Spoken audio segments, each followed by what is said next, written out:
এক তো বড্ড দাম, তার উপরে সেইভাবে কোনো আইডিয়া নেই। তাই এয়ারব্রাশ মেকআপ বা মেকআপের পুরো কিটটা কেনার জন্য খুব ঘাবড়ে যাচ্ছ, তাই না? আজকের এই ভিডিওটা দেখো, আশা করছি কিছু সাহায্য হবে।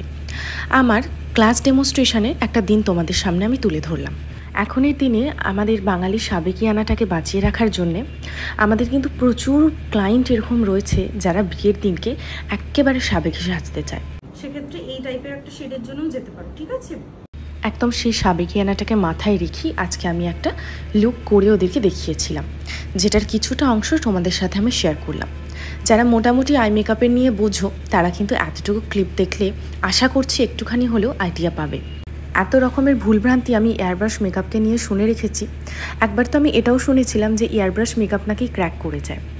আসলে সব কিছুর একটা বিশেষ পদ্ধতি আছে, সব কিছু করার একটা নিয়ম আছে।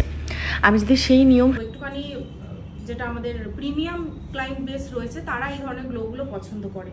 কখনোই কোনো একটুখানি প্রিমিয়াম কাউকে দেখবে না যে সে খুব চকচক করছে, একদম সেরকম করেছে।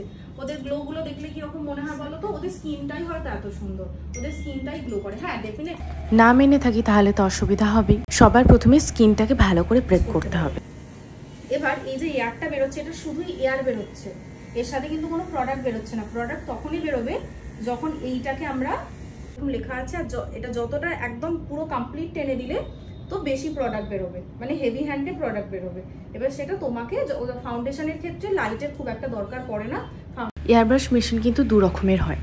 একটা এরকম যেটা পোর্টেবল হয়, এটার মধ্যে ব্যাটারি থাকে, চার্জ দিয়ে সব জায়গায় নিয়ে যাওয়া যায়। আর একটা হচ্ছে যেটা প্লাগ ইন করে কাজ করা হয়, এটার দাম তুলনামূলক একটু বেশি হয় ওইটার তুলনায়। যারা নতুন আছো, যারা কিনতে চলেছো, তাদের উদ্দেশ্যে আমি বলবো এটা কেনার কোনো দরকার নেই। তোমরা যে প্লাগ ইন করে যেটা করতে হয় যে মেশিনটা, তোমরা সেটাও কিন্তু অনায়াসে কিনতে পারো, কাজ একই দেবে। তবে এখন বাজারে অনেক রকমের নতুন নতুন মেশিন বেরিয়েছে, তার মধ্যে বেশিরভাগটাই কিন্তু ফেসের জন্য তৈরি নয়। তাই কম দামে পেয়ে যাচ্ছ বলে বোকা বনে যেও না, একটুখানি দেখে শুনে কিনো।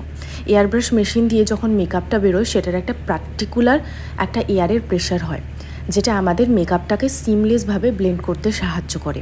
তাই অবশ্যই এয়ারব্রাশ মেকআপ বা এয়ারব্রাশের কিটটা যখন কিনছো তখন খুবই সাবধানের সাথে এবং সব কিছু দেখে শুনে তবেই নেওয়া উচিত। এয়ারব্রাশ মেকআপের যে ডিরেক্ট লেয়ার হয় সেটা কখনোই কোনো ব্রাইটের ওপরে যায় না।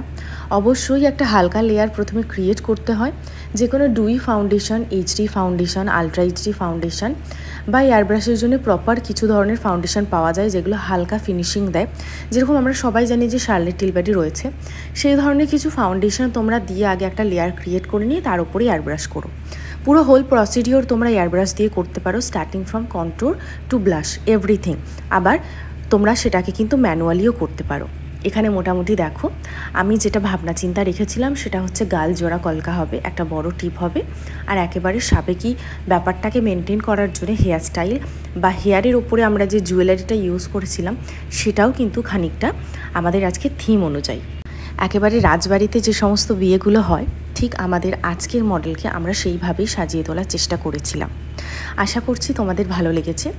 তোমরা যারা বিস্তারিত রকমভাবে শিখতে চাইছো এবং জানতে চাইছো মেকআপটার সম্পর্কে, হেয়ারস্টাইল সম্পর্কে এবং শাড়ি ড্র্যাপিং বলো, কলকা বলো, সব কিছু সম্পর্কে, আমাদের কিন্তু অক্টোবরের 9 তারিখ থেকে ব্রাইডাল মাস্টার ক্লাস শুরু হচ্ছে, যেটা আমাদের এই 2025-এর একদম শেষ ক্লাস।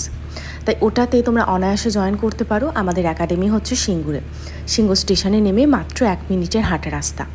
তাহলে যারা মনে করছো আমার কাছে এসে শিখবে, তাহলে দেরি না করে তাড়াতাড়ি জয়েন করে নাও। স্ক্রিনে আমাদের নাম্বার যাচ্ছে।